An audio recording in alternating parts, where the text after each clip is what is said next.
Bərdar rayon icra hakimiyyəti başçısının 2-ci Hacallı kəndində səyyar qəbul görüşü keçirildi.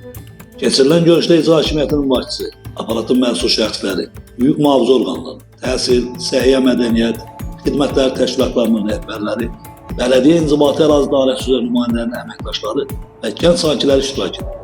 Rayon icra hakimiyyətinin başçısı ölkə rəhbərinin tapşırıq və tövsiyələri əsasında respublikamızda aparılan sosial-iqtisadi islahatların əhalinin rifah halının daha da yaxşılaşdırılması istiqamətində icra olunan layihələrin hər bir yaşayış məntəqəsini əhatə etdiyini vurğulayıb və 2-ci Hacallı kəndində görülən işlər barədə vətəndaşlara ətraflı məlumat verib.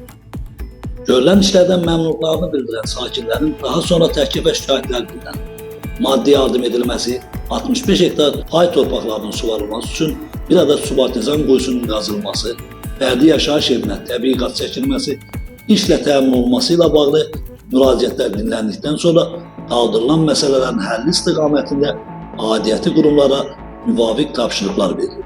Musa Rafiqoğlu, Rauf Qarabağlı, Aram TV, Bərdə.